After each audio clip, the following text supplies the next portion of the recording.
देखिए, वैली का security scenario बहुत बेहतर है आज की तारीख में। मुझे खुशी इस बात की कि आज काफ़ी ठंड हो जाने के बावजूद भी टूरिज़्म, जो लोगों की रोजी रोटी, जहाँ की बहुत बड़ी उसका साधन है, आज भी बड़ी अच्छी तादाद में लोग विजिट कर रहे हैं, आ रहे हैं। डल लेक की खूबसूरती अभी देख करके वहां से गुजरे तो मैं कह रहा था कि डल भी पहले से कितनी साफ दिखने लगी है।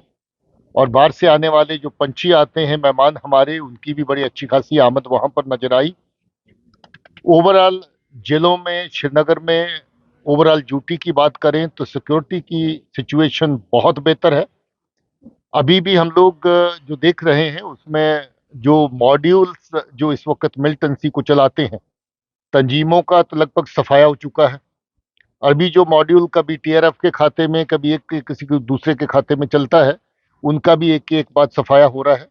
जैसे एडीजी कश्मीर बता रहे थे कि ये भी एक मॉड्यूल जो सिविलियन और खासतौर पे मिनॉरिटी किलिंग में शामिल था, नॉन लोकल लेबर की किलिंग में शामिल था, इसका भी आज के एनकाउंटर में मान लीजिए सफाया हुआ। मैं समझ रहा हूँ कि सिक्योरिटी की सुरक्षा दिन ब दिन बेहतर हो रही है, लोगों का बहुत बड़ा ताउन है।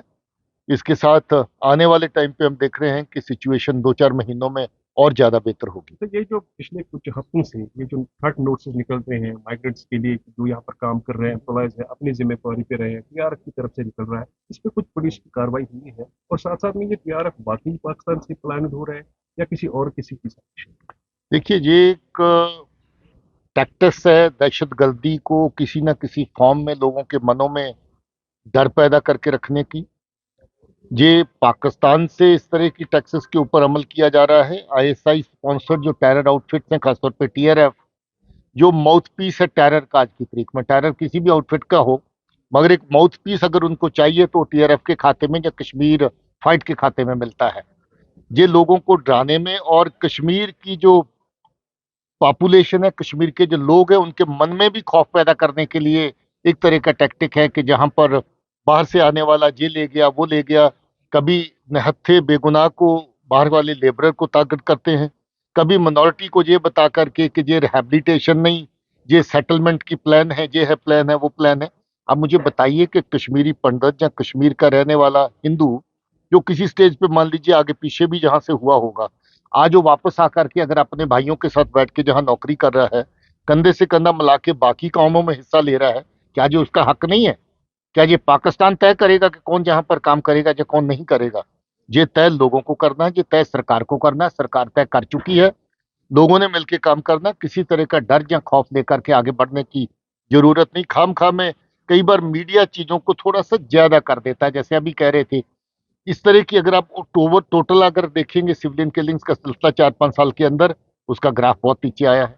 टेररिस्ट किलिंग का अगर आप सिलसिला देखेंगे तो लगभग टेररिस्ट जो है वो खत्म हो रहे हैं। आज तादाद में पहले भी कह चुका हूं कि डबल डिजिट के अंदर सीमित होकर रह गई है लोकल की भी, और डबल डिजिट के अंदर सीमित हो गई है फॉरनर की भी।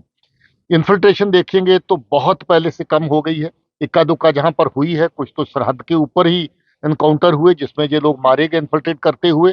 कुछ लोग इन्फिल्ट्रेट करने के बाद जहां पर हिंटरलैंड के अंदर एनकाउंटर्स के अंदर मारे गए हैं। ऑपरेशन लगभग हर हफ्ते चल रहे हैं, कार्रवाई बराबर जारी है। मुझे लग रहा है कि आने वाले टाइम में जो छोटा मोटा इनका बचा खुचा एलिमेंट है उसका भी सफाया हो जाएगा। लोगों को डर और खौफ में रहने की जरूरत नहीं है। लोगों को पुलिस के साथ पूरा ताउन करने की जरूरत है। कहीं भी इस तरह की को दहशत की साजिश अगर बनती है, पनपती है, उसको खत्म करना पुलिस का और सिक्योरिटी फोर्सेस का काम है। इसमें खामखा में पैनिक में ना आना, ये लोगों को एडवाइस किया जाता है और मीडिया को अपील की जाती है कि इन इश्यूज को बहुत ज्यादा उभार के ऊपर नीचे करके बताने की जरूरत नहीं। Mr. Singh Manil, last today is the 20th of December and today midnight Jalai Kalan will knocks the door of Kashmir Valley. किसी तरह की चेंजेस आ सकती है मिलिटेंटों के मूवमेंट्स में, क्योंकि मौसम का काफी इम्पैक्ट रहता है। देखिए, जब जब ठंड आती है तो दहशतगर्द जंगल छोड़ के घरों की तरफ आता है। तो जाहिर है कि जब जंगल छोड़ के, बाग बगीचा छोड़ के घरों की तरफ आता है तो चांसेस रहते हैं कि ज्यादा कहीं ना कहीं आमना सामना भी होता है। वैसे हम जंगल में जाने के लिए भी तैयार हैं और बाग बगीचों में जाने के लिए भी तैयार हैं। बर्फ हो, ठंड हो, उसका हमारी सेहत पे कोई असर नहीं पड़ता है। हमारी कार्रवाई बराबर जारी रहेगी। मगर अगर उनके टैक्टिस में कोई बदलाव आएगा तो हम लोग भी अपने टैक्टिस बराबर उसको जो है वो एडजस्ट करते रहते हैं, रीएडजस्ट करते रहते हैं। हमारी ये कोशिश है कि आवाम को बची कुची दहशत गर्दी जिसने जहां पर लोगों का जीना हराम किया, जिन्होंने बच्चों की पढ़ाई खत्म कर दी लगभग, जिन्होंने नौजवानों के कैरियर छीन लिए, उस सारे माहौल को बदल करके अमन का माहौल जहां पर बने, इसलिए हमारे ऑपरेशन और हमारी कार्रवाई आवाम के हक में जारी रहे। Thank you very much.